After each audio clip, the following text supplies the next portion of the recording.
El silencio en el campo era más denso que la noche misma. De esos que te pesan en los oídos, un silencio que no es ausencia de ruido, sino una presencia que te oprime el pecho. Me llamo Mateo, y en ese momento el único sonido era el crujido de la hierba bajo mis botas y el tenue zumbido de mi dron que se alejaba en la oscuridad.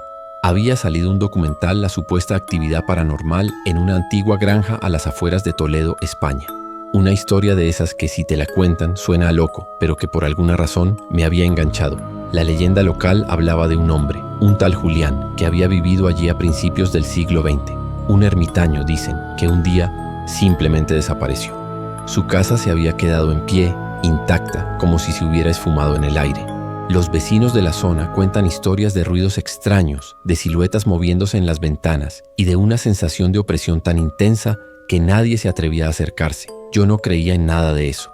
Era un documentalista, un youtuber, con un canal de misterio que se dedicaba a desmentir mitos. Mi trabajo era desmontar lo sobrenatural con lógica, cámaras térmicas y drones. Esa noche era un reto personal. Quería demostrar que el miedo no era más que una construcción de la mente. El dron ya estaba a unos 100 metros de la casa. Su pequeña luz roja parpadeaba como un ojo de cíclope en la negra. En la pantalla de mi mando la imagen era perfecta. La vieja construcción de piedra, sus ventanas como cuencas vacías, el porche inclinado como la boca de un anciano sin dientes. Hice que el dron volara abajo, cerca del suelo, para capturar la textura de la hierba seca y la maleza que lo cubría todo. La sensación en mi estómago, sin embargo, era de un profundo malestar.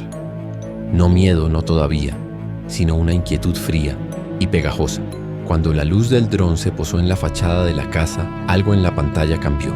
La imagen se distorsionó, como si la señal se estuviera perdiendo. Me tenso. Revisé la batería, el alcance.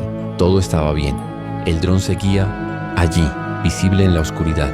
De pronto, la pantalla se llena de nieve y luego de una imagen estática. No un estático cualquiera, sino un ruido blanco que no se parecía a nada que hubiera visto antes.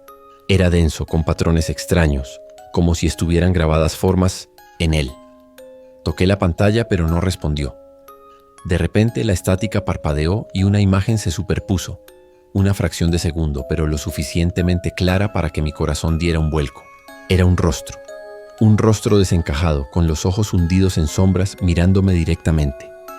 No era un efecto de la cámara, no era un reflejo, era un rostro de la propia estática, como si se estuviera manifestando a través de ella. Un escalofrío me recorrió la espalda. Quise apagar el dron, pero el miedo me paralizó. La estática volvió, y esta vez escuché un susurro. No venía de la granja, venía de los altavoces del mando. Era una voz seca y cascada, como si la garganta estuviera hecha de arena. «Vete». La voz se repitió, una y otra vez, cada vez más fuerte. Sentí que se me helaba la sangre. No era una voz que pareciera humana. Era un sonido que salía del fondo de la tierra, un sonido de desesperación, de pura maldad. Recuperé el control de mis manos y comencé a caminar hacia la granja. Tenía que recuperar el dron. Si algo se había averiado, tenía que saber qué era. Me repetía a mí mismo que debía ser una interferencia electromagnética, una anomalía, que el miedo era mi enemigo. La casa se alzaba ante mí, más imponente de lo que parecía en la pantalla. Las ramas de los árboles se retorcían como manos esqueléticas. Un hedor, como a tierra, mojada, y algo más, algo putrefacto, flotaba en el aire. La puerta principal, de madera vieja y astillada, estaba entreabierta. Me acerqué con la linterna encendida. La puerta cruzó al moverse, revelando un interior sumido en la oscuridad total. Apreté los dientes y entré. El olor se hizo más fuerte. El suelo de madera cedía bajo mi peso. La linterna reveló un salón cubierto de polvo. Los muebles, carcomidos por el tiempo, se pudrían. Había una mesa en el centro, con una silla volcada, y sobre la mesa un libro abierto. No lo reconocí al principio. Era un cuaderno de notas, pero las páginas no eran de papel, sino de algo parecido a una piel. La curiosidad me ganó al miedo por un momento. Me acerqué y leí una frase. Estaba escrita con una caligrafía temblorosa en tinta negra. Ellos están aquí. Los veo en la oscuridad. Sentí que se me helaba la sangre. Pasé otra página. Había dibujos de figuras alargadas, con cabezas desproporcionadas y extremidades torcidas. Parecían dibujos de un niño, pero la intención era claramente siniestra. Los ojos de las figuras eran círculos vacíos, como agujeros negros. Cerré el libro de golpe. El miedo ya no era una posibilidad, era una realidad palpable. Me di la vuelta para irme, pero en ese instante un ruido se escuchó detrás de mí.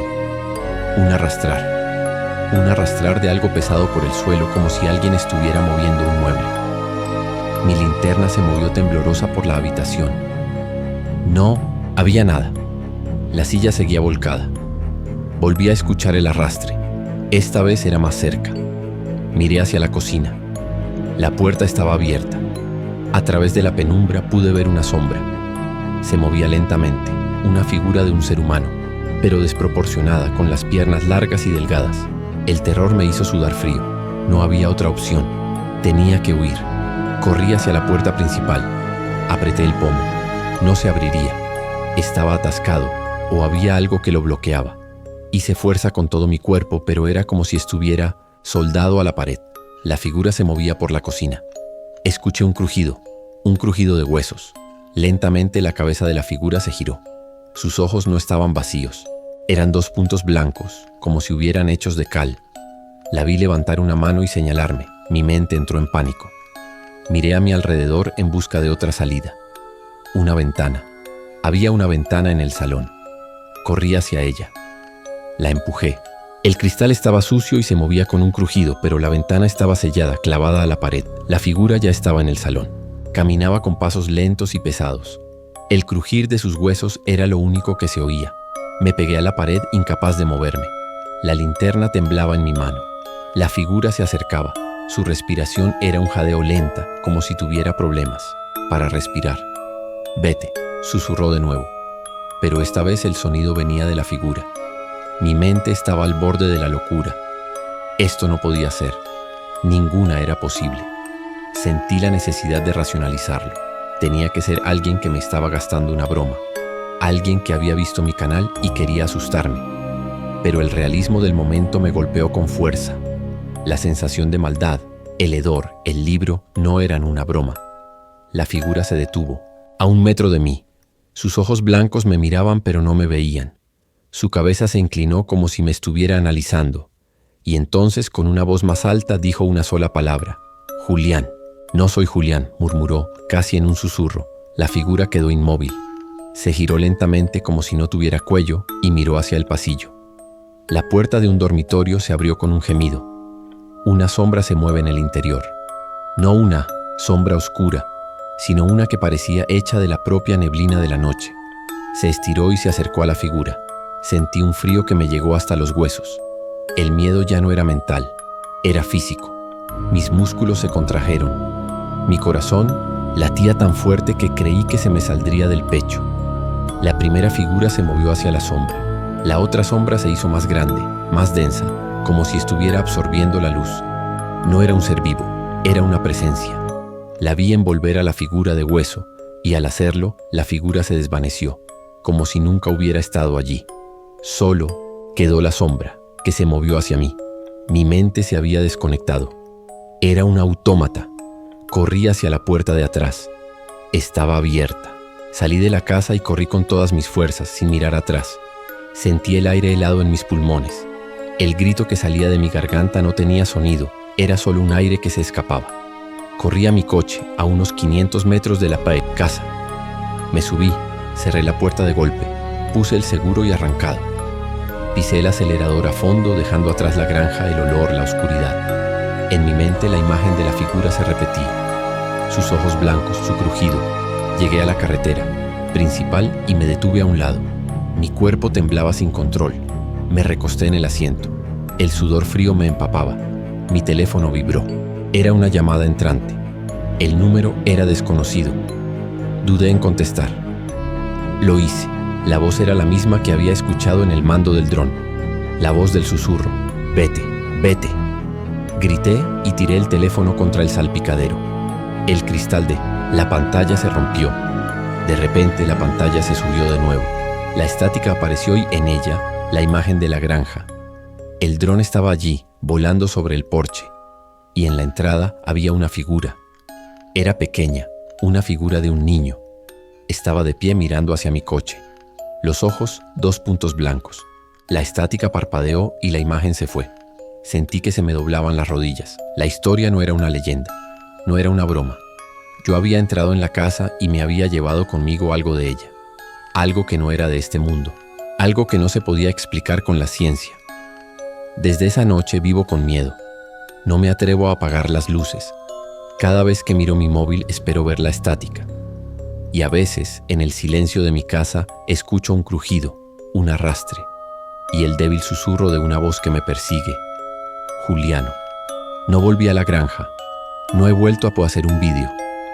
Vivo con el recuerdo de esa noche, y sé que no estoy solo. A veces la veo, a la figura, en la oscuridad, sus ojos blancos. El miedo no es una construcción de la mente, es una realidad que me atrapó y que nunca me soltará. Me atrapó en una noche de terror y me sigue susurrando, recordándome que hay cosas que es mejor dejar en el pasado, y que el silencio a veces es la voz del mal.